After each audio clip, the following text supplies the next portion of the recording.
Descubre nuestra programación y prepárate para ver mucho más. Más puntos de vista, más deporte, más series, más arte y ciencia, más música y cine, más documentales, más entretención para grandes y chicos. Descubre UChile TV, donde todas las verdades se tocan.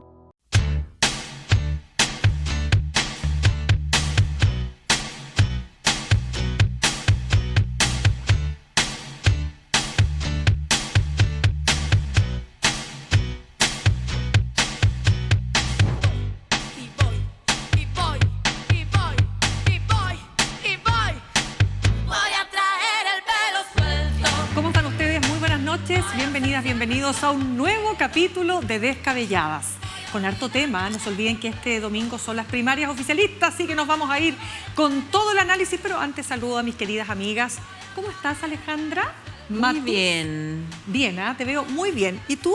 Te vestiste igual que yo, ¿no? Hiciste lo que decía la señora Lucía. ¿Qué les dije yo? ¿Qué había que hacer? Pero es que la conductora tiene que llamar. Claro, la conductora chicas, no fue. Voy de negro. Si yo hoy día soy la madame, tú tendrías que haber llamado y haber dicho, madame. No. La madame manda su bueno, ya. Claro, Bueno, tú decides. Te falta personal. Me falta personal, no me la pude. Ya, chiquillas, las veo muy contentas, muy todo, mientras nosotros estamos al aire esperando el nacimiento de Violeta.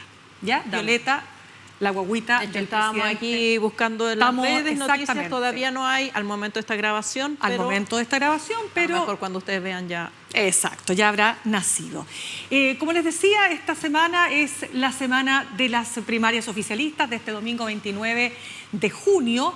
Y la verdad es que sí, pues es un resultado incierto porque, mira, todo lo que puedan decir las encuestas, sin embargo, ya sabemos que las encuestas se pueden equivocar y qué mejor ejemplo de aquello que las primarias que ocurrieron, ¿se acuerdan ustedes?, en 2021 entre Boric y Jadwe. Vamos a estar hablando de aquello. También vamos a hablar del fin de la guerra o si es que la guerra realmente ha terminado o no ha terminado. ¿Por qué digo esto? Porque la tensión se mantiene pese a que tanto Irán como Israel han dicho que se ha terminado la guerra de los 12 días. Y también vamos a hablar de la Contraloría y vamos a estar conversando acerca de esta cruzada de Dorothy Pérez, y algunos dicen la cruzada contra el Estado de Chile. Vamos a estar con eso. Y por último, toda la discusión que se ha armado en torno al viaje del presidente Boric a Brasil al encuentro del BRICS. Ya se ha dicho que no va Rusia, toda una discusión. Él va solo de invitado, vamos a estar también con ese análisis. Pero ahora, chicas, entremos en tierra derecha. Quedan muy pocas horas para la primaria. Mañana termina la franja, si no me equivoco. No solo la franja, parece mañana no puede, claro, el último día que pueden hacer cualquier despliegue, acto y... Totalmente. ¿Hagamos una pollita? ¿Quieres hacerla? No. ¿Quién gana? No quien desea que gane. Correcto. ¿Quién gana? Yo digo Toa. A mí no me gusta, fíjate. ¿Tú dices que va a ganar Toa? Sí. Es que yo soy rebelde. ¿Y tú? Sí. Yo creo que podría pasar también. A mí me gusta apostar a los imprevistos, no, a la sorpresa. Yo creo que podría suceder primero Jara, segundo Winter, tercera Toa, cuarto Mulet. No te puedo. Ahí pongo yo mi... Ya, el domingo nos llamamos. El domingo nos llamamos y nos cobramos. Yo creo que va a ganar Mulet. Ojo con Mulet. O Tulet, como dice. Una colega un lapsus. La talla de la Ale, sí. La talla de la Connie. Que a todos nos pasa en todo caso. Son los lapsus del vivo. Ya pues, partamos entonces porque, a ver, es incierto, todo va a depender de cuánta gente vaya a votar, porque... Ya, no. Bueno, la Yana está así como... No, es que ayer en la radio me pasó una talla, lo puedo contar ahora después de las 10 de la noche. Pero estábamos hablando de la licitación de FONASA, la licitación de la modalidad de... Cobertura complementaria. Sí, y yo dije que la libre elección. ¡Oh, qué pasaste, Yanna. Sí, ya. Buena. Pero fue sin querer.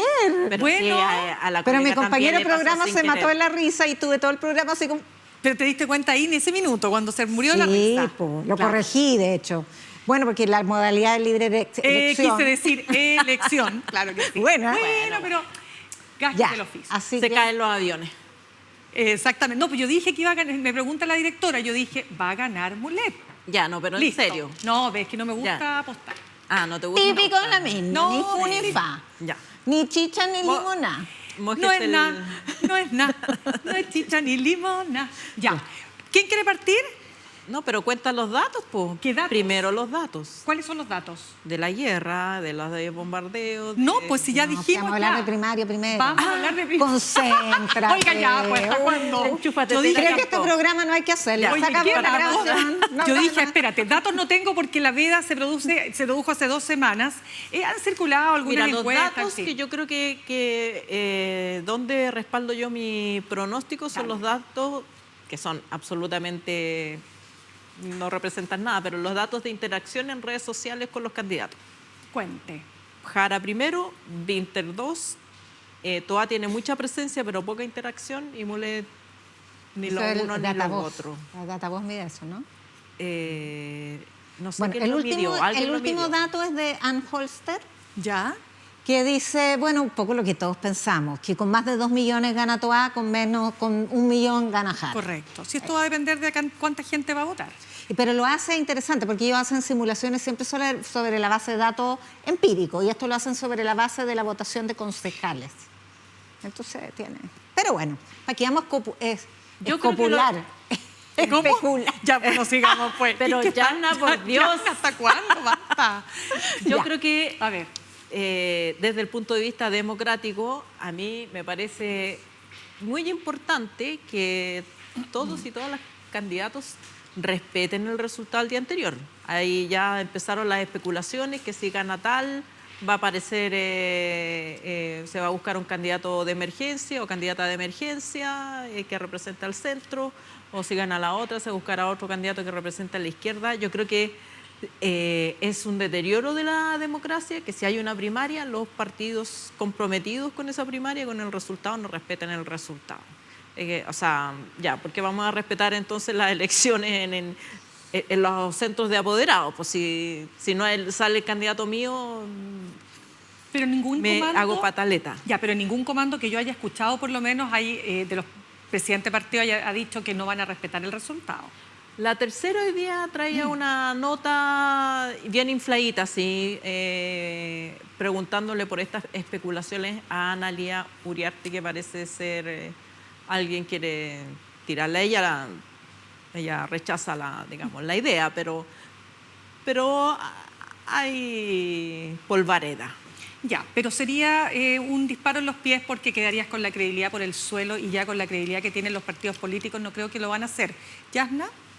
Es que una coalición o unas coaliciones que han hecho una alianza de gobierno, si no son capaces de soportar una alternancia más allá de quién de los miembros le toque, no tiene ninguna posibilidad de proyección. Y la izquierda en Chile sin unidad no existe, así de simple.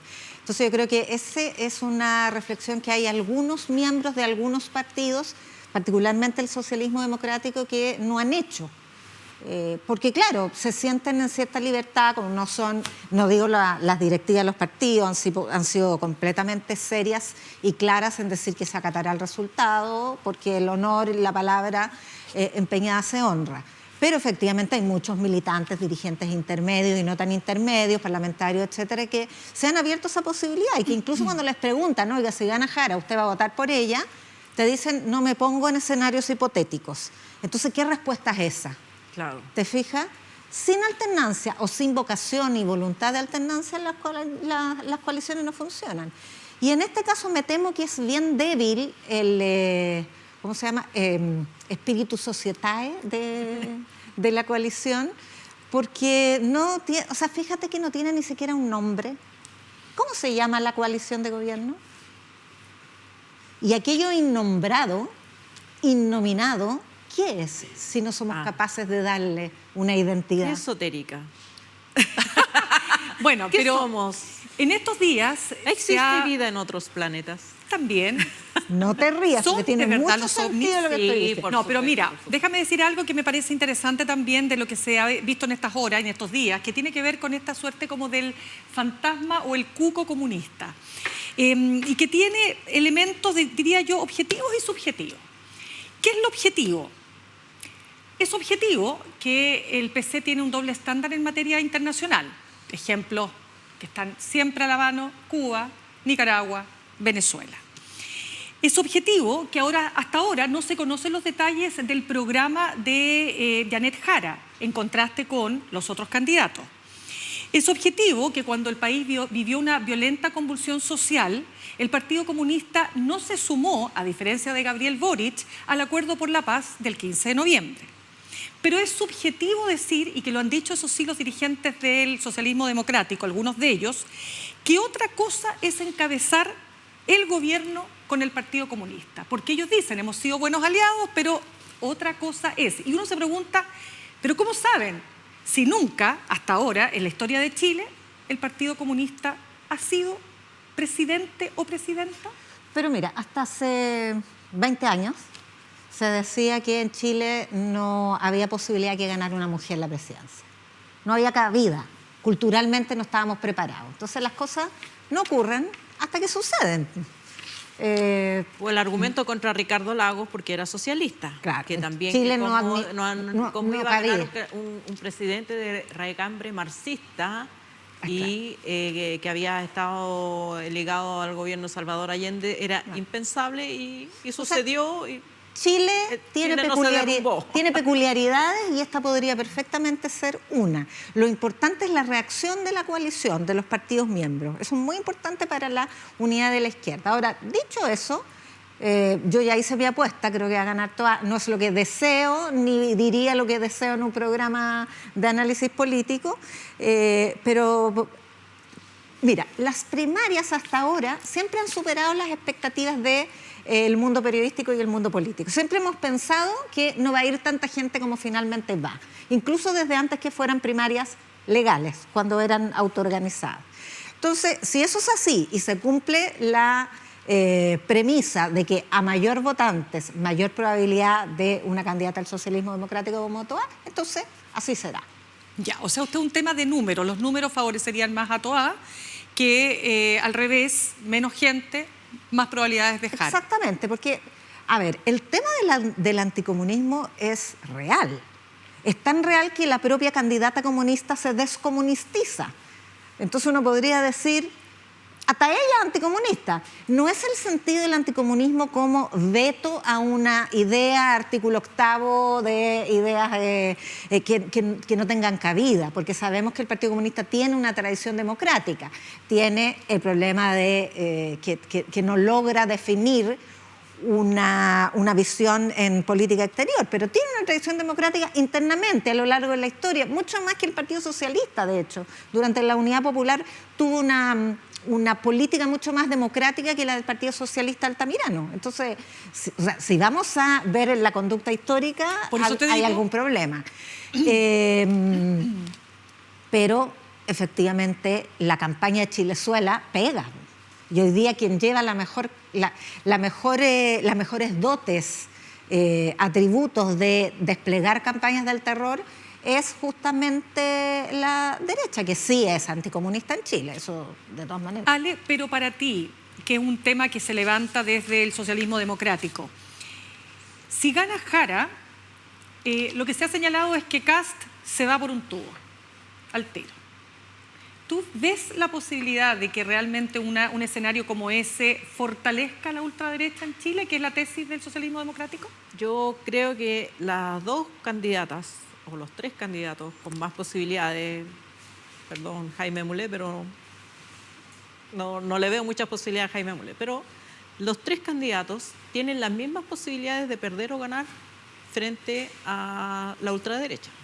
Uno también podría decir que el tema del anticomunismo o del terror o de que va a ser fácil ganarle una candidata comunista es una discusión más bien elitista, porque lo que uno ve, por lo menos desplegado en números, en encuestas y todo, es que Jara ha logrado trascender la militancia y que para mucha gente es Bachelet 2 y que la gente puede no estar preocupada de ese atributo. También que Toá podría en un escenario de primaria ganar, siguiendo la lógica de Yasna de si hay más votantes puede ganar, pero eso no le asegura que sea una candidata competitiva frente a la derecha, porque le pasa lo que a Matei, que empieza a competir con argumentos donde la ultraderecha lleva la de ganar. Bueno, o sea, ella puede decir, vamos a sacar militares a la calle, y viene Kass y dice, bueno, los vamos a poner... Los tuyos y claro, y con mucha más... Vamos a llamar a los Marines para que Entonces, vengan. ¿cuál es el argumento de competencia frente a la ultraderecha? Yo creo que los argumentos no pueden ser los mismos, que es lo mismo que le pasa a Matei.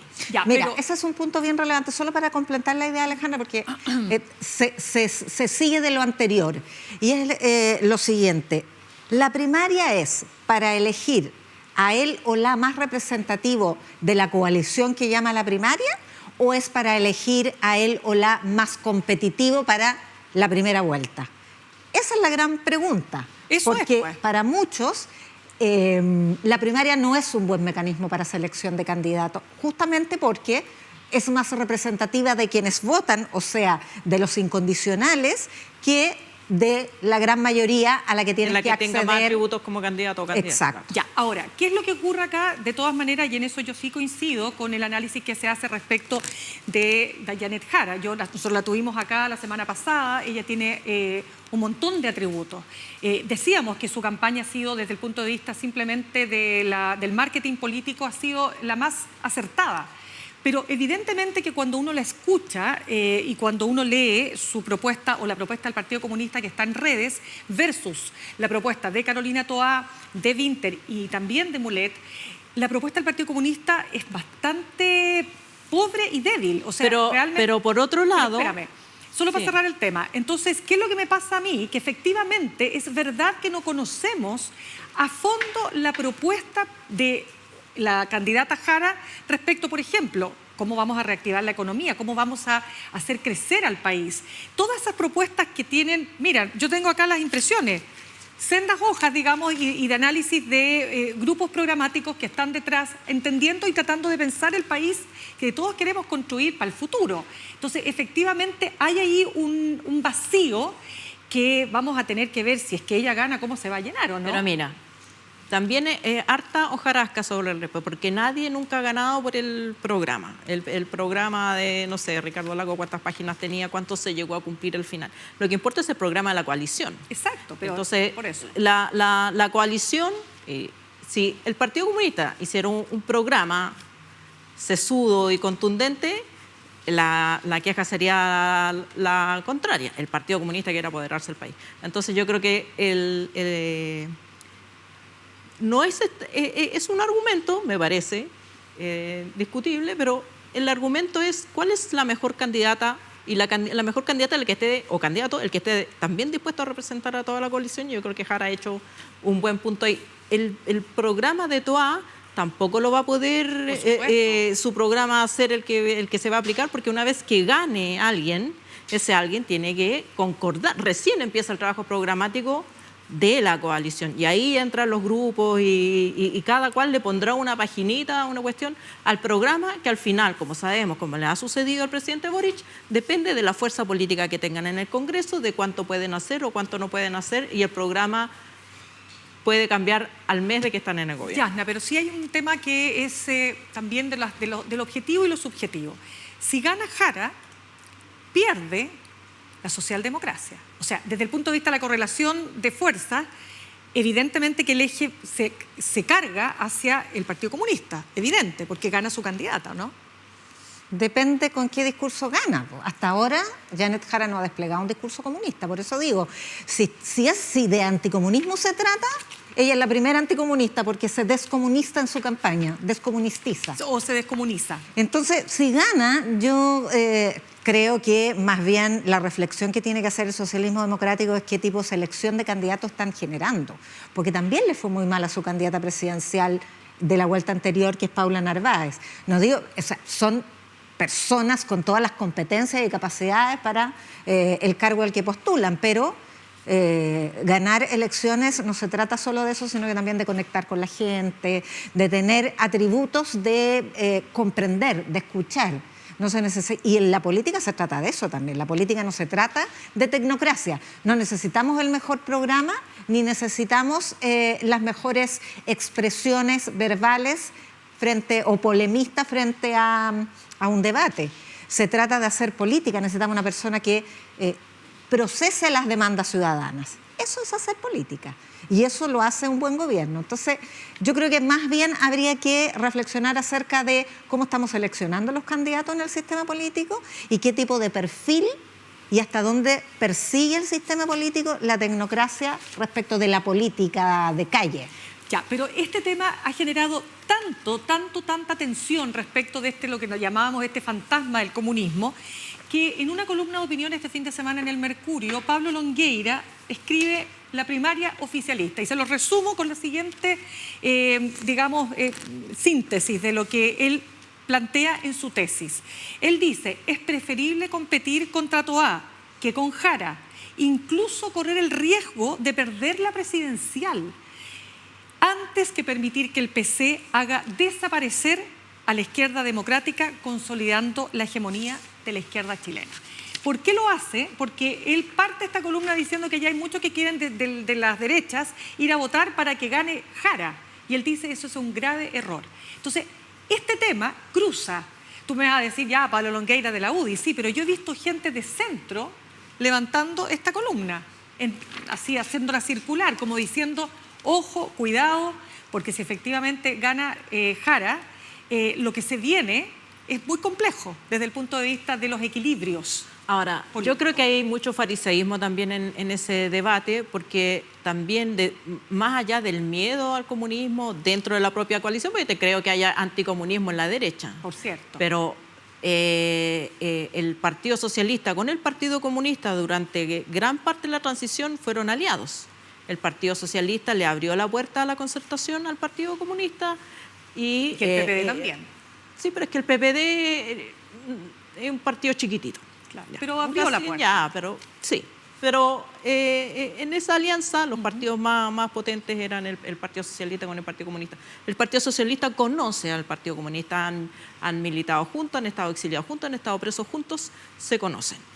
Yo creo que lo que hay que miedo es a la plantilla de parlamentarios, porque obviamente que si gana, la fuerza que gane va a quedar en mejor posición para poner sus candidatos o para decidir con qué criterio se arma la lista parlamentaria.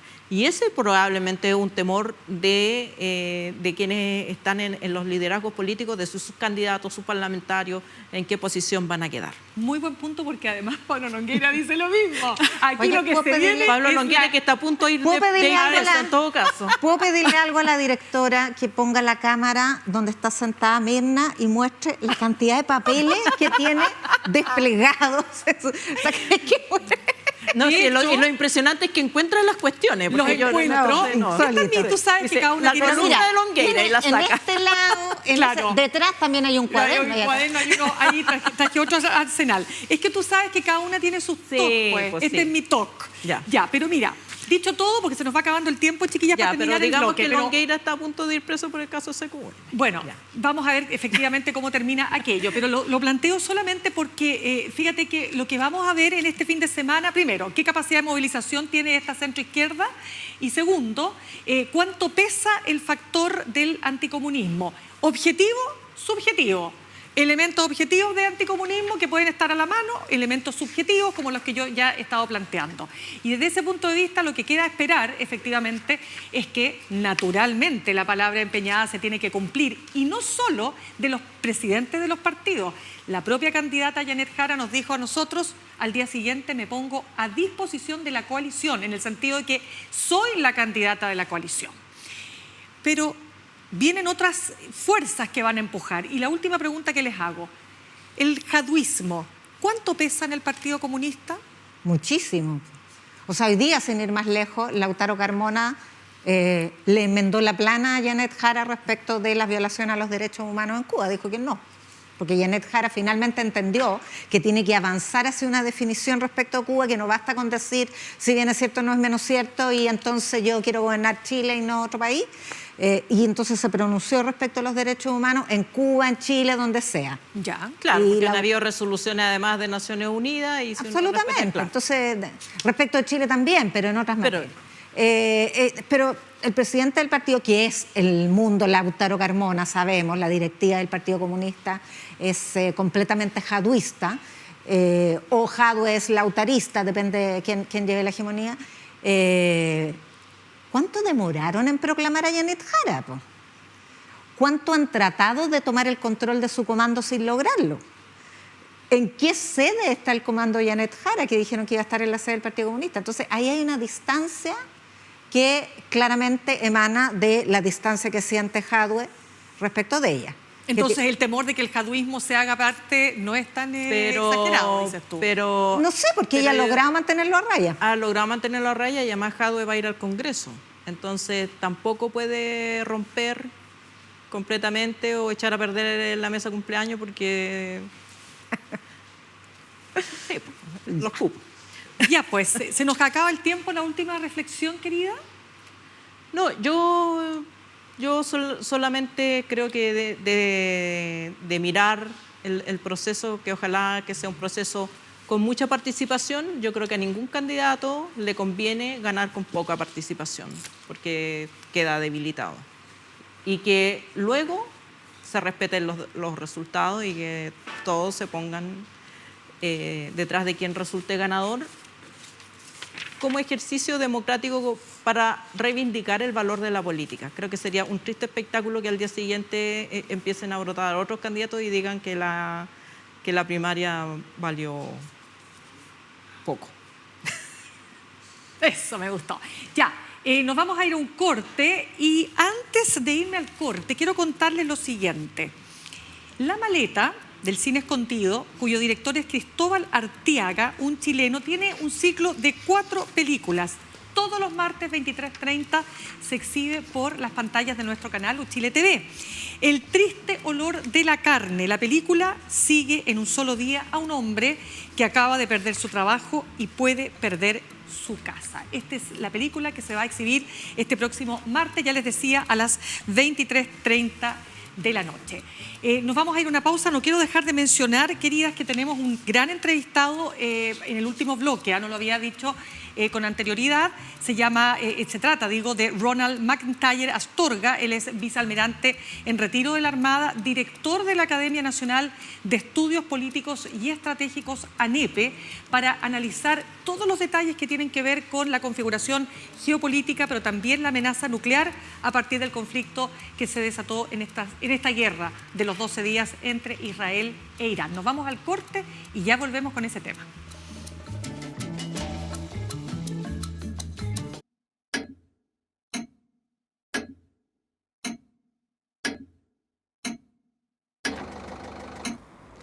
Ella es Susana.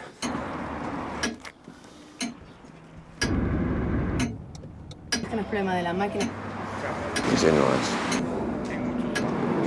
Te pasamos a la alta. ¿Cuánto tiempo?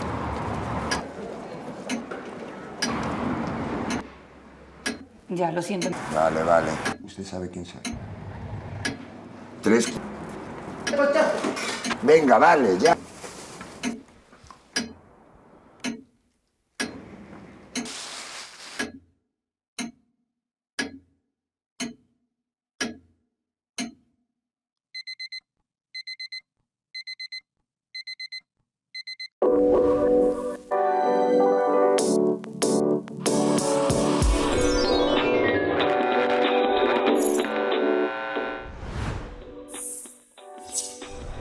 Hay fotos que guardan historias. Un mundo que puede ser revelado.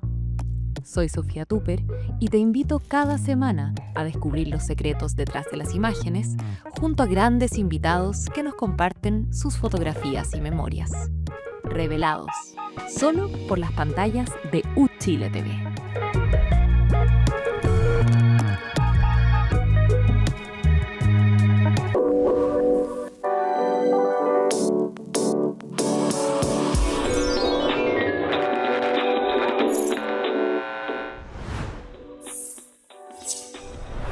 Bien, ya estamos de regreso. Es impresionante. Hoy día escuchaba que querían darle el premio nacional, perdón, el premio nacional. así como vamos, ya. Premio Mundial de la Paz a Donald Trump. Te pasaste. Ya, una propuesta que nace, bueno, en fin, a propósito de este fin de la guerra de los 12 días. Pero lo más interesante de todo es que mientras Trump sostiene que él ya dejó la capacidad nuclear a cero, digamos, desde el punto de vista de las capacidades que tiene Irán, resulta que sus propios organismos de inteligencia y este informe clasificado del Pentágono que da cuenta que en realidad dejaron suspendida la capacidad militar solo por algunos meses. Y la verdad es que, bueno, ese es un tema que uno se pregunta a estas alturas, ¿qué sentido tuvo ese bombardeo para después llamar a los bandos a decir, se acabó, se acaba la guerra y cada uno para su casa? Una cuestión que francamente nos hace pensar en manos de quienes estamos hoy día en el mundo. ¿Yasna? Bueno, sí, bien peligroso me parece a mí, porque además creo que esta guerra, si es que ya terminó, que está bastante en duda y el propio Trump lo ha dudado, ha dejado 4 derrotas muy importantes. La primera es el compromiso de no proliferación de armas nucleares. O sea, como principio, está en el suelo, Irán no vio desplomado su programa nuclear. Las informaciones de inteligencia, como tú mencionas, efectivamente dan cuenta de que subsistió una parte importante de aquello y en cambio se retira del Tratado de No Proliferación de Armas Nucleares. Segunda derrota, puede que el poder de Irán se haya visto menoscabado, pero también desapareció el mito del domo de hierro de Israel. El daño a infraestructura civil en Israel fue mayor, no se habían visto nunca esas imágenes, a pesar de que es un país que nació en guerra, de tal manera que creo que en ese sentido no hay tal destrucción de la hegemonía de Irán en su región. Está mermada, pero está en duda cuánto. Resistió bastante y resistió a 2 potencias. A 2 potencias militares. Y tercera derrota, Trump es absolutamente vulnerable a los autócratas. O sea, Putin lo maneja así, Netanyahu lo maneja así, hace lo que ellos quieren y no lo que quieren los demócratas. Y cuarta derrota... ¿Los demócratas te refieres a quienes están por la democracia? A los líderes de la democracia liberal occidental. Sus aliados de Europa, por ejemplo. Hoy día estuvo en la OTAN, ayer estuvo en la OTAN, y bueno, los obliga a subir el presupuesto militar al 5%. España pone alguna resistencia, pero ya lo amenazó con represalias arancelarias. Pero cuarta derrota, y creo que es la peor de todas, es que cualquiera hoy día puede violar el derecho internacional como quiera. Y si a Putin se le da la gana mañana de invadir Finlandia, lo hará.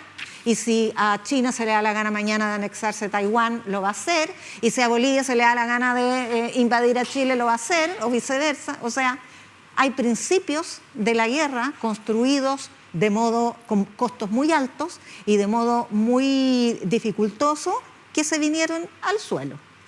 Esa para mí es la cuarta y peor de las derrotas de esta guerra. ¿Ale? Yo creo que ha quedado en evidencia un estilo blufero de Trump de conducir las relaciones internacionales y conducirse en la guerra, que es bastante inédito. Bueno, Trump ya es conocido, pero esta especie de reality que vivíamos en tiempo real, digamos, los periodistas esperando que entrara a la sala de crisis, salía a la sala de crisis, se mandaba una cuña cualquiera, hacía subir las bolsas, bajarla con groserías de por medio. Pero a mí me parece que hubo bastante de escenificación. Primero, Israel, yo creo que aquí el conflicto lo ocasionó Israel cuando se le ocurre bombardear a Irán con esta excusa que está bastante desacreditada también, de que Irán estaba a punto de hacerla. Ya, nadie creyó ese argumento, pero bueno, inició la ofensiva, empezaron a dispararse para allá para acá. Y Trump, toda la evidencia muestra que Trump le avisó con bastante anticipación a Irán que iba a mandarle el famoso avión, que iba a tirar la bomba, que iba a ocasionar esos cráteres. Irán retiró todo lo que podía retirar, cayeron las bombas, no se destruyó nada muy significativo, lo dicen todos los organismos de inteligencia que están involucrados, hasta Israel también reconoce que no hubo un daño significativo. Pero ahí se puede leer una cierta de acuerdo entre Irán e Israel. Irán hace una represalia contra Estados Unidos, que también súper avisada, cero fatalidad, cero muerte. Entonces, a mí me parece, yo tengo la sospecha teorías conspirativas, de mirando que Putin detrás mueve los hilos y le dice a Trump, mire, ya hagamos esto, para que Trump quede bien con Israel, porque Israel estaba ahí como, ven a ayudarme, ven. Ya, Trump hace lo que le pide Israel, pero no completamente. Logra contener a Israel, pero yo creo que con la ayuda, tal como dice Jasna, de sus amigos autócratas, pues no sustentado en la democracia. ¿Y qué le queda a Trump?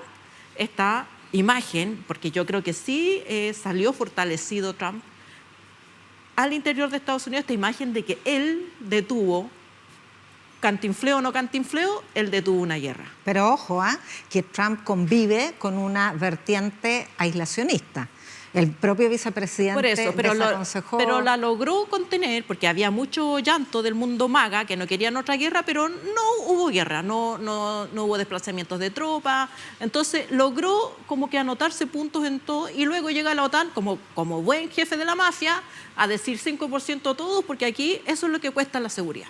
5% todo, la industria armamentística feliz, y él hasta postulándose al Premio Nobel de la Paz, que yo creo que es un estilo de hacer política que le resultó en esta con chamullos, con teatralización, con lo que quieras, le resultó en esta pasada.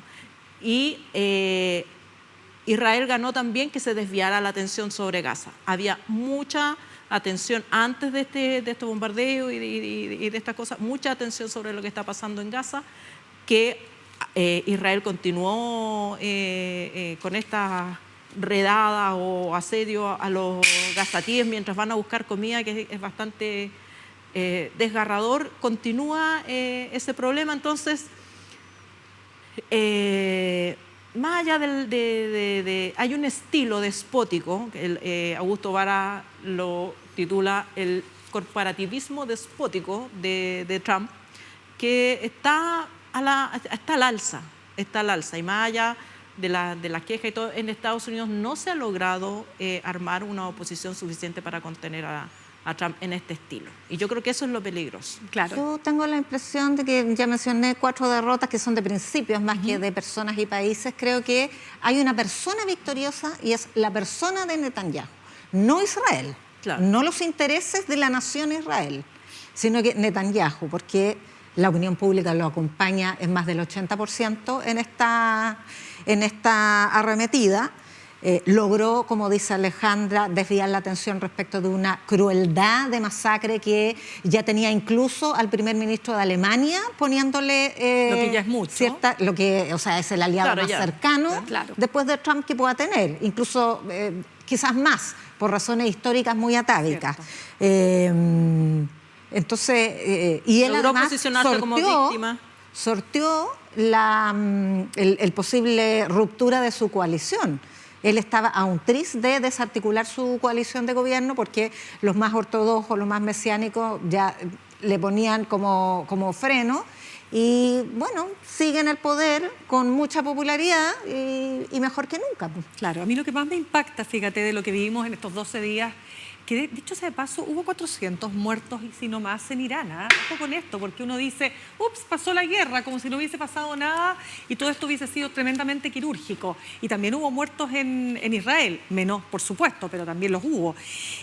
¿Cómo es posible que el mundo hoy día, como dices tú, Jasna, ya el derecho internacional da lo mismo, los organismos multilaterales dan lo mismo, y estamos en manos de locos con poder?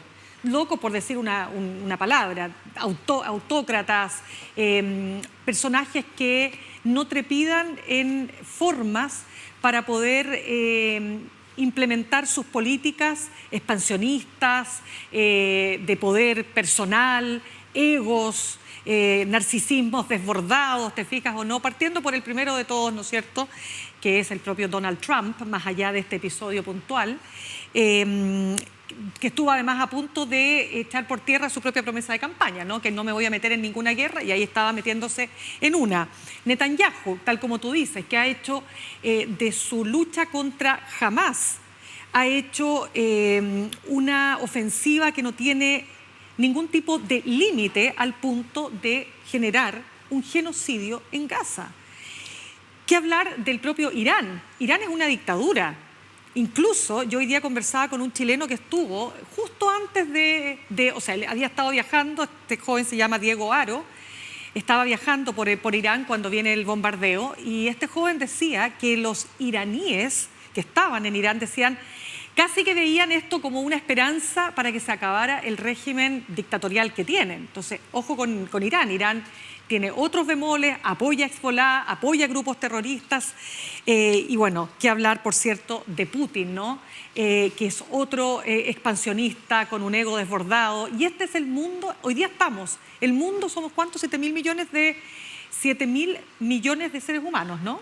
En todo el mundo. Bueno, estamos en manos de estos 4 o 5 señores, algunos dicen...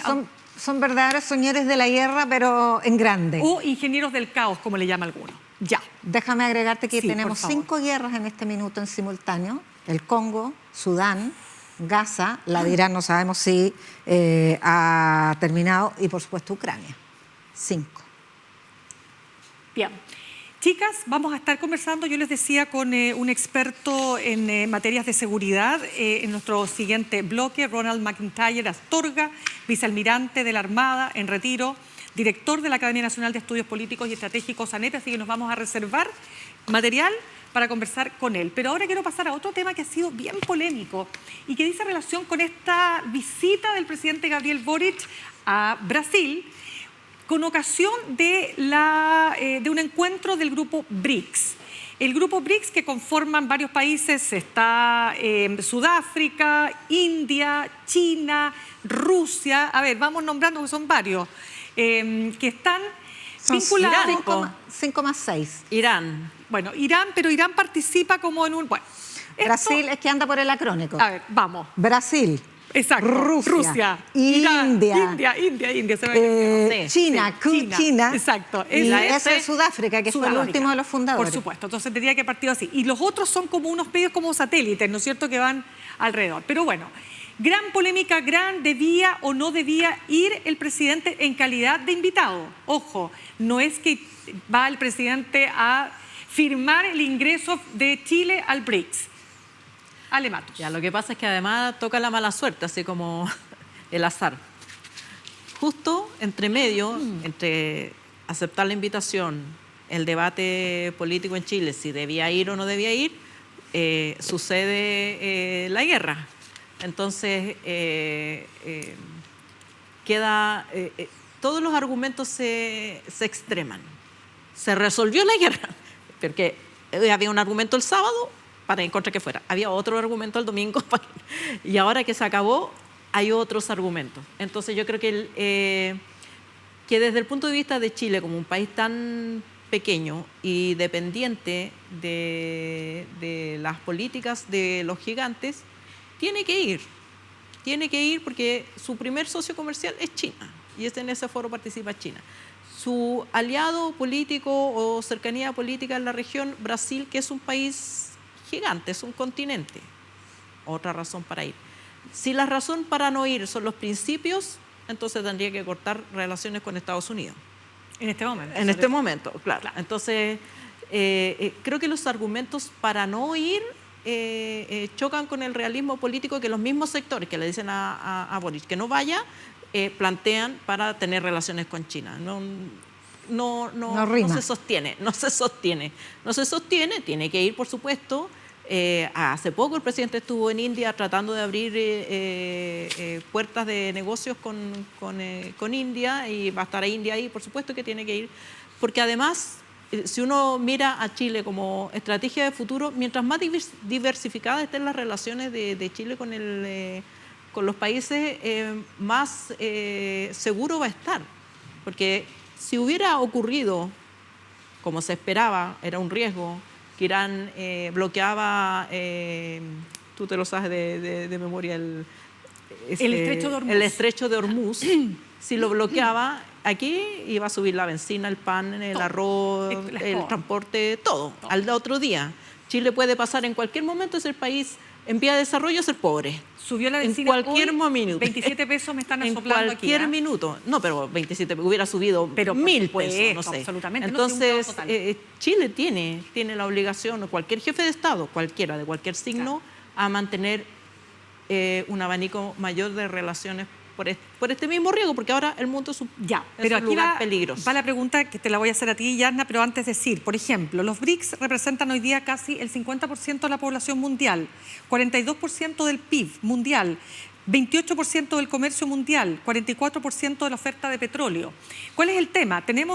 Coexisten, ¿no es cierto?, países como India, que es considerada, siempre se dice, la mayor democracia del mundo, o más grande, con países autócratas o autocracias como Rusia, ¿no? Y China. O China, que es un partido único. Bueno, la pregunta, ¿debiera o no? Entremos al debate de si tiene que entrar o no tuviera que entrar, porque es una conversación que igual se desprende de esto, ¿no? O sea, entrar a los BRICS me parece súper apresurado, inmoderado, incluso en un contexto en que ni siquiera regionalmente tenemos mecanismos de concertación política. Entonces, plantear un foro que, si bien nace como economías emergentes con perspectiva sur-sur, hoy día es una alianza de concertación económica y política para reconfigurar el orden económico mundial. O sea, estamos hablando de la pretensión de modificar el dólar como moneda de cambio por el BRICS. El BRICS. Entonces, hacer eso creo que es una provocación hoy día en este contexto. Pero de la misma manera no se me ocurre algo más absurdo que dejar de ir a un foro donde están el primer socio comercial de Chile, el cuarto socio comercial de Chile, el sexto socio comercial de Chile, me refiero a China, Brasil y la India. O sea, ¿cómo no vas a ir? En la consideración humanitaria, democrática, jamás se ha puesto sobre la mesa a la hora de hacer negocios. Negocios son negocios. Y el pragmatismo comercial en tiempos de guerra comercial arancelaria, me parece que es lo que tiene que primar si queremos un presidente que ponga por delante los intereses del país. Y estoy tomando solamente los conceptos de un discurso de centro-derecha, que es la que critica esta participación. Entonces, esto es pura hojarasca, como le gusta decir a la Alejandra tan literariamente, campaña. No tiene ningún otro sentido. No se sostiene. No tiene ningún, pero entrar es otra cosa. El otro tema que se plantea es la posibilidad de que haya una declaración política de los BRICS respecto a Irán, pero Chile va como invitado, no es ni socio, ni es apenas un observador. Claro, lo que pasa es que hay mucha preocupación de algunos sectores respecto del presidente Gabriel Boric, que se apresura, ya no si se trata de esta guerra en particular, de lo que ha pasado en esta guerra de los 12 días, sino que en general tiene como pulsiones en materia internacional. ¿Te acuerdas que muchas veces hemos dicho, quítenle el teléfono por favor, para que no esté tuiteando tanta cosa? Pero la pregunta que uno se hace es, ¿hasta dónde tiene que haber más prudencia? No porque tú tienes que rendirle pleitesía a estos autócratas. Y estoy pensando de nuevo en el autócrata más importante de todo, que está acá arriba en el hemisferio norte, llámase Donald Trump, sino porque los equilibrios hay que cuidarlos, porque formamos parte de un mundo interconectado y somos una economía pequeña y un país pequeño. Yo creo que en ahí hay un punto que viene desde Piñera. Piñera empezó es cierto que el presidente maneja las relaciones internacionales, pero él se manda solo. El canciller prácticamente no cortaba ni pinchaba. Y lo mismo ha hecho Boric. Boric, yo supongo que hay coordinación, pero le cuesta bastante al canciller mantener la dignidad del cargo, porque Boric se apresura a... O sea, ¿tú estás de acuerdo que hay una cierta impulsividad? No sé si impulsividad, es el signo de los tiempos, porque también lo hace Trump, porque también lo hace el rey de Inglaterra. O sea, todos hoy día las figuras de los líderes mundiales, todos van a Twitter antes que a la institución democrática interna. Y es un problema, pero por otro lado es el signo de los tiempos. Es como que, no sé, en nuestros tiempos alguien dijera, no, el presidente antes de pronunciarse tiene que escribir en latín y después alguien traducir y poner el timbre ese que existía antes. Y con duplicado por la oficina aparte. Claro, y ahí entonces ahí se va a enterar. Ya no existen esos tiempos. No existen esos tiempos en que los líderes, tú te demorabas un mes en enterar si se había muerto o no. Pero cuidado con los 280 caracteres, que hoy día son más si tú tienes el tic azul. Por supuesto, ahí hay una tensión, pero creo que es ridículo también pensar que el presidente se va a salir de ese tren. Tal vez necesita más apoyo, más asesoría, pero las velocidades de las relaciones internacionales son las que son. ¿Tú estás de acuerdo, Yasna? Estoy de acuerdo, pero no estoy de acuerdo en que el contenido, la forma me parece un poco imprudente, pero el contenido de lo que dijo, o sea, condenar la violación del derecho internacional me parece lo mínimo que se puede hacer frente a la violación del derecho internacional. O sea, es algo muy preciado. Entonces, claro, le puso un par de flores y de ramas más, pero no lo hizo ni a destiempo, porque probablemente por el mismo fenómeno de la inmediatez de los tiempos, muchos otros mandatarios lo hicieron al mismo tiempo, y en el contenido es exactamente lo que habría dicho cualquier demócrata que dirija un país. Lo dijo el rey de Inglaterra, que digamos un furioso izquierdista no es. Entonces, no.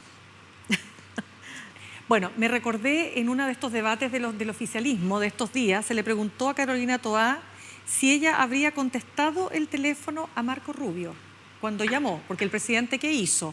El presidente dijo, estoy preparando mi discurso. Los cancilleres con los cancilleres. Exacto, y ella dijo lo mismo. El presidente de Chile se entiende con el presidente de Estados Unidos. Toma. ¿Sí o no? Pero es que son normas de protocolo internacional milenarias. Pero te das cuenta que este patúo llama por teléfono así, pero quiero hablar con el presidente. Claro, por favor, no. Además, Marquito Rubio, que dentro de Estados Unidos también hasta su propio partido se mofa de él. Chicas, nos quedan 5 minutos. Hay un tema que nos quedó pendiente. ¿Le damos con una pequeña pasadita? Sí, la Contraloría. La Contraloría. La Contraloría General de la República, Dorothy Pérez, en su ofensiva para dar cuenta de una serie de situaciones que pueden ser consideradas irregulares en algunos casos, en otras pueden ser consideradas desorden. Estos 1.5 billones de pesos producto de una serie de transacciones, de rendiciones que no fueron completas. Bueno, se ha armado toda una batahola. Y ahora se suma, lo último fueron las municipalidades, pero hay otro dato más. Las licencias de las vacunas. Las licencias de las vacunas, pero las licencias de las municipalidades que aumentaron desde el año 2015 al 2024. Por 3. Creo que eran 4 veces. La cantidad, se cuadruplicaron la cantidad de licencias médicas que se pagan de las municipalidades. Porque aquí quiero dejar súper claro este punto antes de cerrar mi punto. Es que acá estamos hablando del Estado en su conjunto. Cuando hablamos del Estado no estamos hablando solo del gobierno central, estamos hablando de las municipalidades, estamos hablando de las gobernaciones, Carabineros también aparece mencionado, delegaciones presidenciales. Yasna, una pasada cortita. Una pasada cortita me lleva a decir a mí que esta ofensiva fiscalizadora, bienvenida sea si es para fortalecer y modernizar el Estado, pero si es para desnostar al Estado y a los funcionarios públicos, que me parece que es en lo que ha ido deviniendo en la medida en que es taca, corrupción. Porque además se hace con caracteres de escándalo en circunstancias que al menos el último informe, que es un consolidado de más de 700 fiscalizaciones anuales, en primer lugar involucra menos dinero, porque tú dices 1.500.000.000.000, es una cantidad estratosférica que no cabe en la imaginación de un chileno y una chilena. Pero es menos plata de la que se ha objetado en años anteriores, lo dijo el Mercurio, yo no tengo otra fuente para eso. Segundo, ¿de qué se trata las impugnaciones? Se trata de incumplimiento incluso de manuales. O sea, tú incumples un manual de procedimiento y te objetan la cantidad de plata que involucrada. Cheques girados que no se cobraron, o sea, entonces tenéis que sumarle plata, no restarle plata a la transgresión de normas administrativas. O sea, a lo que me refiero yo es a que esas cuestiones se tienen que subsanar, por supuesto. Ha habido otros escándalos muchísimos más graves como los viajes con licencia médica, y eso hay que enfrentarlo, por supuesto, y en buena hora se hizo el informe. Pero si esto va a ser utilizado para generar en la ciudadanía una sensación de que el Estado de Chile es una manga de ladrones que se cae a pedazos, me parece que es una afrenta a la institucionalidad democrática. Sí, estoy de acuerdo con Yasna, pero además quiero agregar que cuando tú dices se ha gastado tanta plata en licencias en los municipios, te estás comiendo, te estás saltando que hubo una pandemia, que hay, ¿cómo se llama? Post-COVID, post-pandemias, que ha habido también aumento de la enfermedad. Entonces hay muchos factores que meter en y que hay más municipalidades y más población. Y más personal también. Entonces, yo creo que una cosa es, claro, si tú saliste de vacaciones con la licencia, que se investigue, que se sancione, que se devuelva la plata. Pero cuando ya empiezas a cuestionar que existan licencias, es un incentivo también para que las instituciones, como sucede muchas veces, dejen de pagar licencias que son legítimas. Hay gente que está enferma a la que no le pagan la licencia. Entonces, vamos en esta corriente anti-licencia, bueno, no paguemos ninguna licencia. Yo creo que con la misma pulcritud que se investigan y se establecen sanciones para las irregularidades, con la misma pulcritud se debe separar la paja del trigo. Ya, pues. Y una última cosita. Dígame. Si hay una institución en Chile que requiere modernización y agilidad en sus procedimientos, es la Contraloría. Perdónenme, entonces un poquitito la viga en el ojo propio. Ya, pues cerramos nuestro penúltimo bloque y ya les decía, al regreso vamos a estar conversando con el director de la Academia Nacional de Estudios Políticos y Estratégicos, ANEPE, todos los detalles de lo que ha significado esta guerra de los 12 días.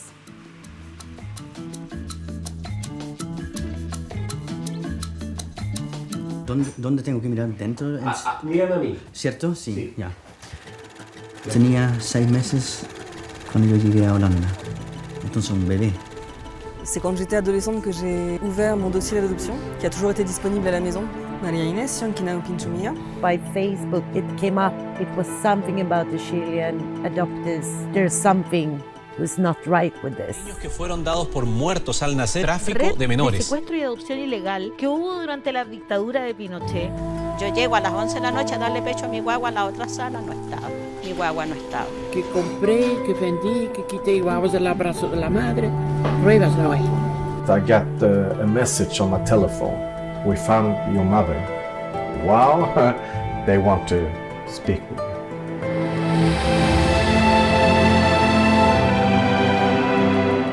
Yo voy a volver a Chile porque yo hago ese compromiso.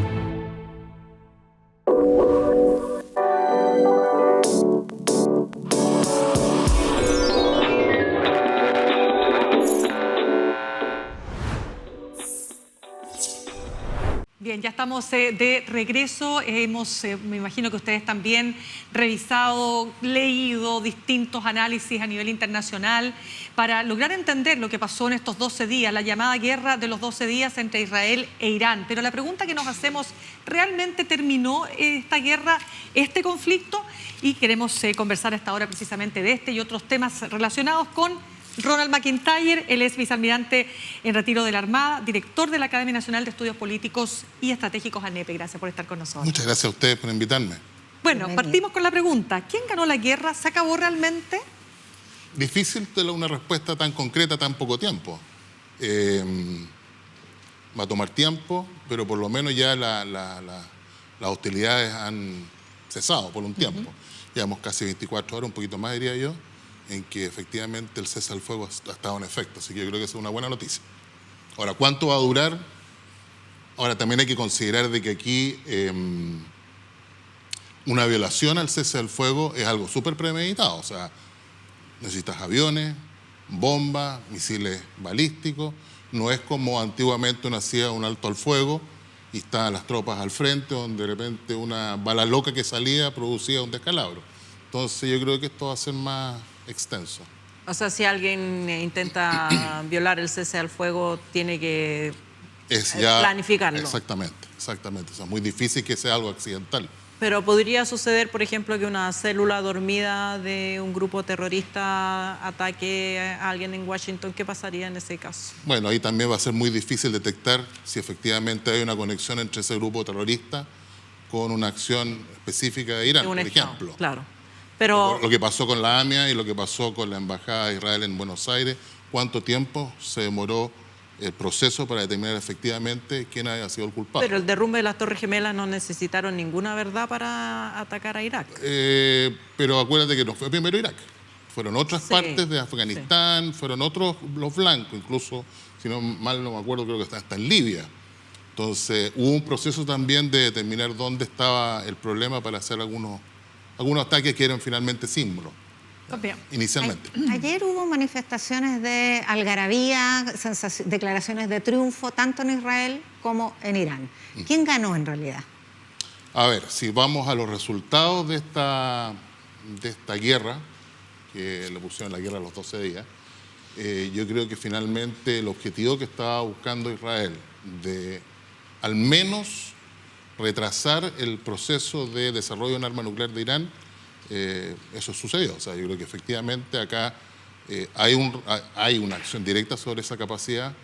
Esa capacidad hay que ver cuánto va a ser.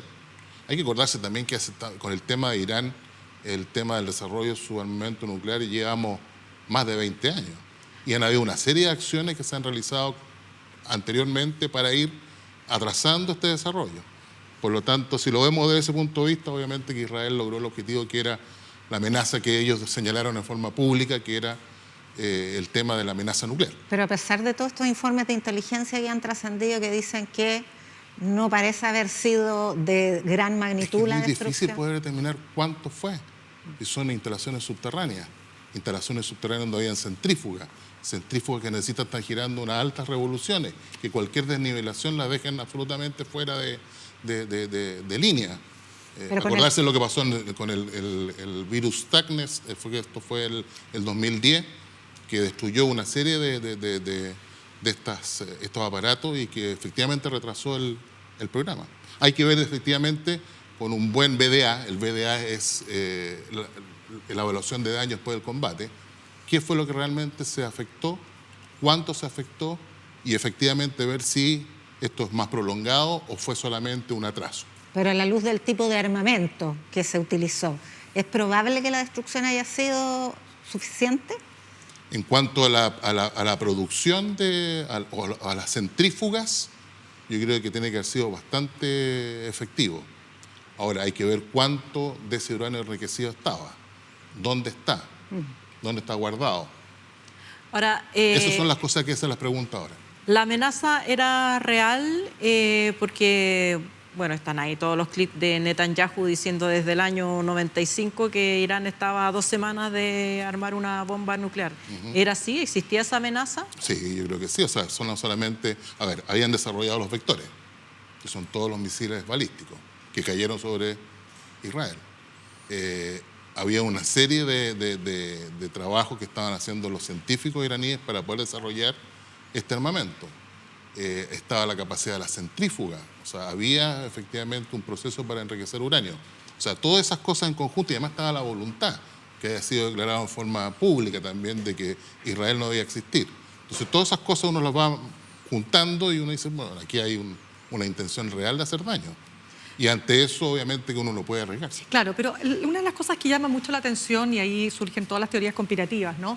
Si estaba Irán, el régimen, en conversaciones con Donald Trump o con la administración de Donald Trump para lograr acuerdos, ¿no? Si además Irán está sometido, ¿no es cierto?, a lo que designa el Tratado de No Proliferación de Armas Nucleares, ¿esto acaso no es un desincentivo para salirse del tratado, para justamente seguir avanzando en su arma nuclear? Pensando además que países como Norcorea están blindados por tener el arma nuclear. Sí, pero hay que ver lo que declaró la Organización de Energía Atómica que depende de las Naciones Unidas, que dijo que efectivamente Irán, y esto lo hizo 2 semanas antes del inicio de la guerra, de que Irán no estaba respetando las reglas del juego. O sea, ya lo había señalado un organismo que depende de las Naciones Unidas. Entonces, claro, tú puedes hacer muchas declaraciones de buenas intenciones, que me estoy portando bien, pero cuando viene una organización que es de las Naciones Unidas, que dice que no está cumpliendo con lo que había prometido, bueno... Pero la inteligencia de Estados Unidos dice que no había evidencia que tenían la posibilidad de tener un arma nuclear. Hay un tema de riesgo. ¿Cuánto estás dispuesto a arriesgar? Pero si lo dice y al final el retroceso... pero que la inteligencia, ¿qué es lo que es la inteligencia? Bueno, es la CIA, es la NSA, ¿te fijas? Claro. Entonces tú tienes que agarrar toda esta información y la información de inteligencia obviamente que es una apreciación. Nunca una persona, digamos, que trabaja en inteligencia de acá hay 100% de seguridad que esto se va a cumplir. Nunca. Claro, si uno espera que la inteligencia la chunte un poquito más. Claro. Ahora, ¿qué pasa con la disparidad de regulación o de vigilancia sobre los países? Porque Israel, según las informaciones que se han hecho públicas, tiene también... Hace mucho tiempo y no se somete a ninguna vigilancia. Entonces, bueno, Pakistán, ¿quién es el policía del mundo? Corea del Norte. India. Bueno, es una buena... India. Bueno, esa es la pregunta de Naciones Unidas. ¿Qué está haciendo Naciones Unidas? ¿Cómo está controlando efectivamente esto? ¿De qué manera estamos evitando que estos conflictos no escalen o no se produzcan? Lo que pasa es que el tema de los incentivos que te preguntaba, Mirna, es bien importante en esta materia, porque cuando el asedio del mundo contra estamos de acuerdo, teocracia dictatorial que fomenta el terrorismo, lo fomenta, etcétera, pero tiene un espíritu de sobrevivencia. O sea, ningún dictador, por cruel que sea, va a entregar el poder. Por supuesto. Entonces, para Corea del Norte es una cuestión de sobrevivencia, para Irán, sobre todo después de darse cuenta que Estados Unidos está dispuesto, es una cuestión de sobrevivencia. O sea, más bien pudo haber aumentado la probabilidad a largo plazo de que se termine de desarrollar este programa. Pero yo creo que por algo Irán de alguna forma está accediendo a las demandas. Uno eso es lo que ve de lejos, hay que ahora ver si efectivamente esto se va a sentar. Pero efectivamente el gobierno no ha caído. Se dieron ciertas señales de que se podía afectar al gobierno, pero no se afectó seriamente. Por lo tanto, se le está dando, yo creo, es una opinión muy personal, una oportunidad. ¿Quién se la está dando? En general, Israel, Estados Unidos. Porque a Israel sí le conviene que caiga el gobierno y que se desarticule todo, que haya un desorden, una fragmentación. Lo que quiere Israel es que efectivamente Irán no tenga un arma nuclear. Eso es lo que quiere Israel. Si puede llegar a negociar con los actuales gobernantes de Irán eso, yo creo que el problema está resuelto, si tú me preguntas a mí, o sea, de forma muy general. Por lo tanto, lo que uno tiene que ver ahora es cómo efectivamente Irán, después de esto, va a enfrentar el futuro. Que puede ser con el mismo gobierno, creo yo. Puede ser con el mismo gobierno. El dilema del diablo conocido con el diablo por conocer. ¿Qué es lo que ha pasado cuando se han desestabilizado estos países? Total. Eso es lo que ha ¿Qué ocurrido. pasó en Irak? ¿Qué pasó en Siria? ¿Qué pasó en Libia? ¿Qué pasó en Afganistán? ¿Te fijas tú? Entonces, eso es lo que hay que, de alguna manera, ir entendiendo. Ahora, ¿qué pasa con el mundo? Porque uno sabe, perdón, yo hice la analogía y me hago cargo yo, no te hagas cargo tú, pero yo me hago cargo de que esto funciona como la mafia. El grande va donde todos los negocios de chicos y dice, yo te voy a proteger, pero tú tienes que pagarme un fee. En este caso, el fee, el 5% a los países de la OTAN que tienen que hacer gasto de defensa. Y el que no, le vamos a caer a palos como a España ha prometido Trump. ¿Cómo se relacionan estas dos cosas? Este conflicto que emergió, se contuvo, pero ¿aumenta ese incentivo de los países miembros de la OTAN a aumentar sus gastos de defensa? Es que los países de la OTAN, bueno, Trump en el primer gobierno ya lo pidió.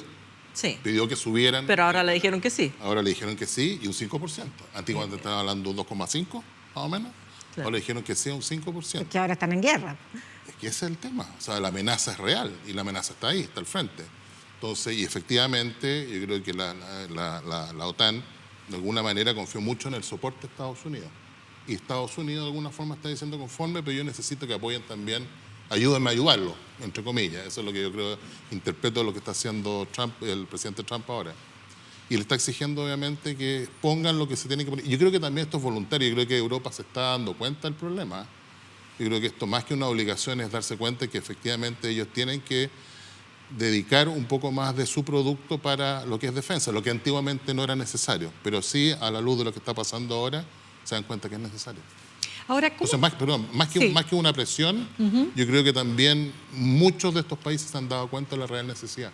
Claro, uno también se pregunta de qué manera esto se ve de alguna manera eclipsada la hegemonía de Estados Unidos, ¿no? Porque no hay pocos analistas que dicen que todo lo que está ocurriendo, y que Estados Unidos lo sabe, es que está perdiendo la hegemonía a nivel mundial, que es cosa de tiempo. Se la están disputando. Se la están disputando y China es cosa de tiempo para que China sea el país más poderoso del mundo. Eso hay que verlo. Si todo esto, te digo, esto es un tema largo. China cumple 100 años el 2049 y quiere ser la primera potencia mundial. Ese es su plan. Eso obviamente esa competencia preocupa a Estados Unidos. Pero hay que verlo y efectivamente yo creo que lo que es evidente acá es que efectivamente hay una disputa. ¿Quién va a ganar esa disputa? Eso todavía está por verse. Pero sí hay una disputa. Quiero volver al tema de la OTAN. Tú dices, se han dado cuenta de que la amenaza es real. ¿Por qué? ¿Por Irán? No. ¿Cuál es? Por lo que está pasando en Rusia y Ucrania. Sí, eso es evidente. O sea, ahí se violó directamente el derecho internacional. Rusia está al lado. Los países bálticos están preocupados. ¿Para qué decir Finlandia, Suecia, que ingresaron a la OTAN después de mucho tiempo? Acuérdate que ellos habían declarado que eran neutrales. Y Putin logró lo que no habían logrado los países en casi medio siglo. Entonces, por eso que yo creo que esa eventual amenaza está presente en los líderes de la OTAN y por eso están dedicándole parte importante ahora de su Producto Interno Bruto a defensa. Eso empuja también, eso empuja también a Chile a pensar en aumentar sus gastos de defensa. No necesariamente, yo creo que no están directamente relacionados. Nosotros tenemos una política que está muy definida, que se ha mantenido en el tiempo, con distintos gobiernos, así que yo creo que eso por el momento no creo que vaya a variar. Volviendo a la guerra, pero vinculado con la otra guerra de Rusia con Ucrania, si Estados Unidos violó flagrantemente el derecho internacional, porque nadie lo atacó, o sea, fue concurrida una guerra a la que, claro, lo llamó su amigo, pero no tiene ni siquiera el argumento de Israel de que era una amenaza y por lo tanto fue preventivo. Si eso ocurre con la principal potencia militar del mundo, si es que es todavía eso, ¿quién le queda a Rusia? ¿Cómo le vamos a pedir a Rusia que no invada? ¿Qué le queda a China respecto de Taiwán? ¿Qué le queda a la misma Rusia respecto de otros países limítrofes europeos? O sea, ¿para qué sirve la Haya? Es una situación súper compleja y eso, digamos, estamos de vuelta en el realismo puro, donde el poder es el que manda.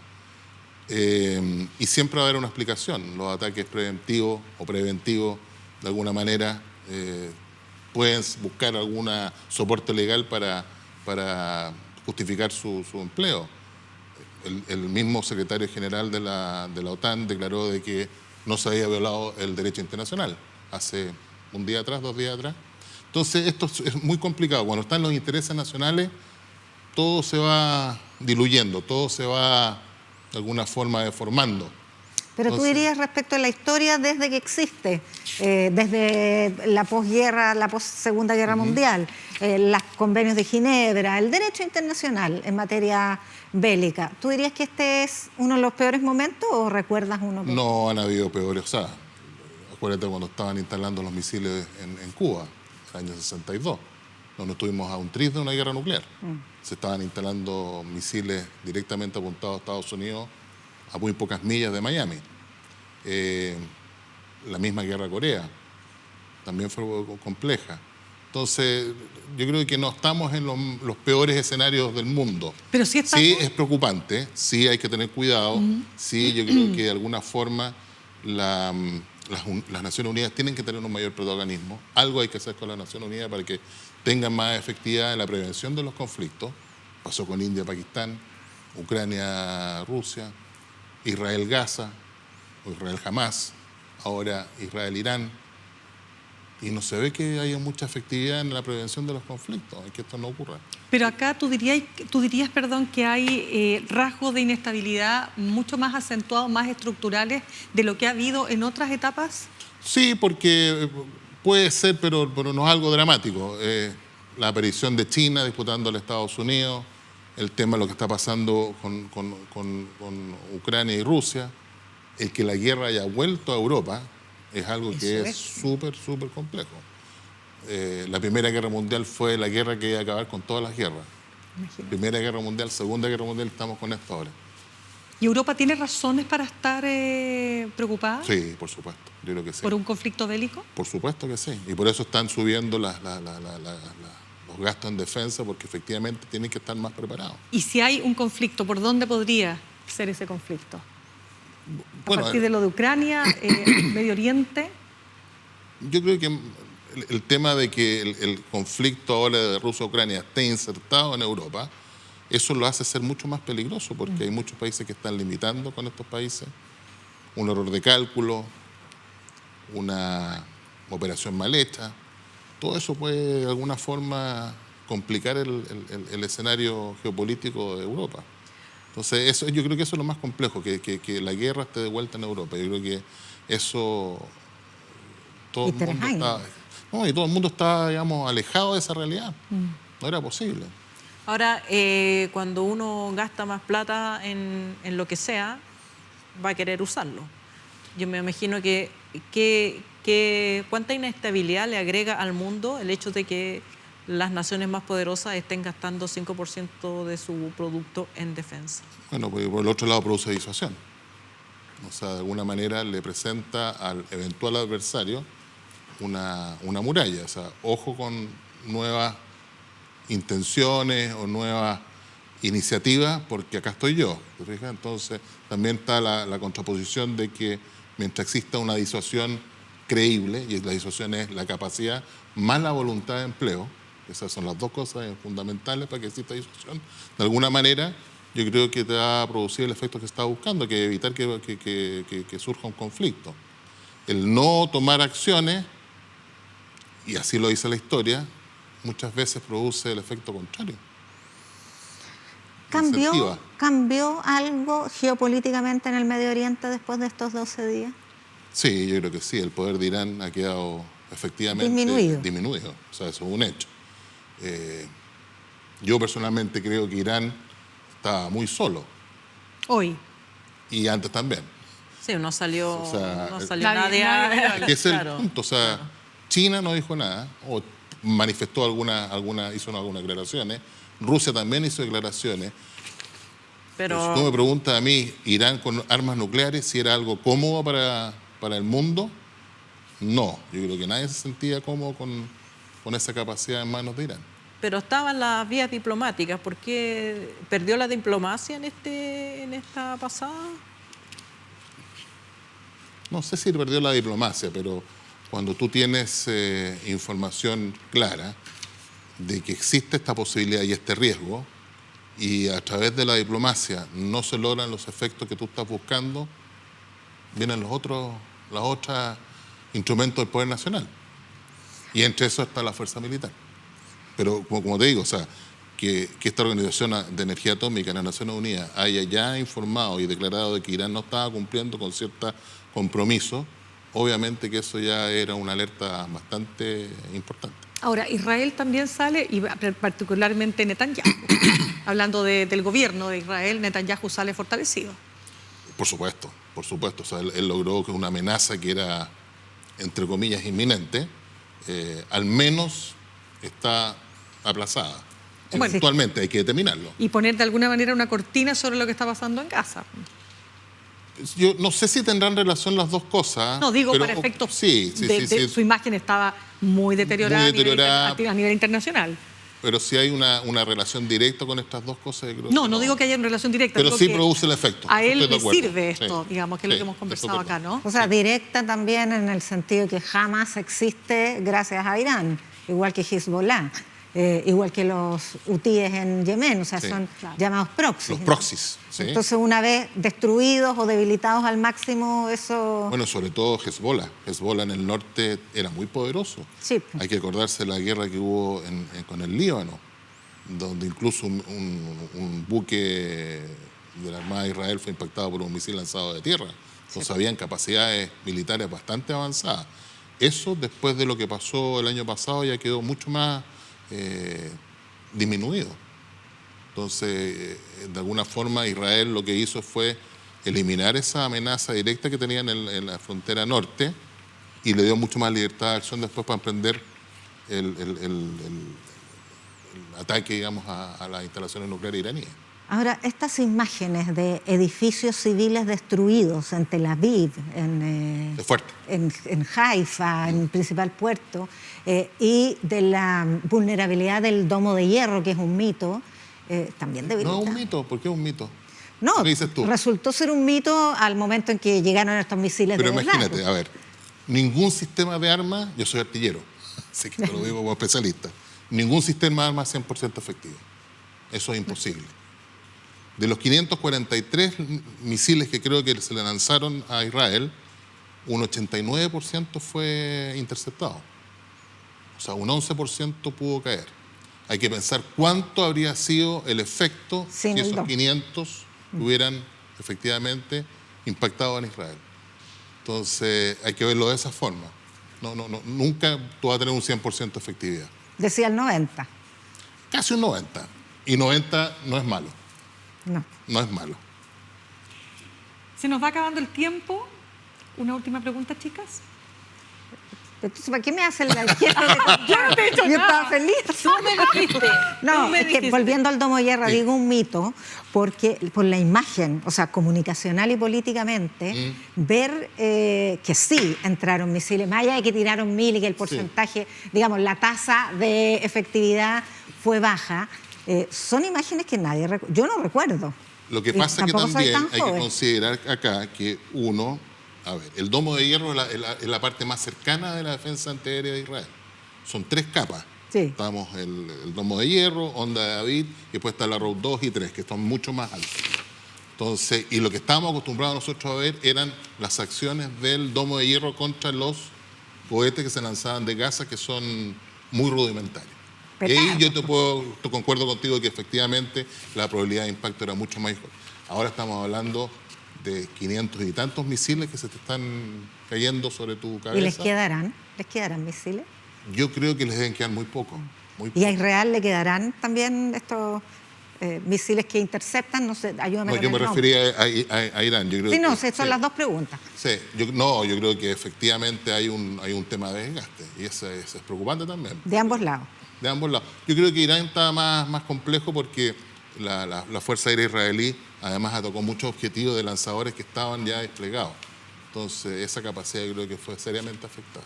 Ya, pues se nos acaba el tiempo. Ronald McIntyre, director de la Academia Nacional de Estudios Políticos y Estratégicos, ANEPE, gracias por estar con nosotros. Gracias a ustedes por invitarme. Ya, pues y nosotros también nos despedimos. Ustedes saben que este domingo son las primarias oficialistas, hemos hablado extensamente de aquello y estaremos el próximo miércoles hablando de él o la ganadora y cómo se reconfigura el naipe, ¿no? Políticamente hablando. Gracias por preferirnos, Chile TV, Radio Universidad de Chile. Ya saben, nos pueden seguir en todas nuestras plataformas y en las redes sociales. Nos reencontramos el próximo miércoles. Que tengan una muy buena semana.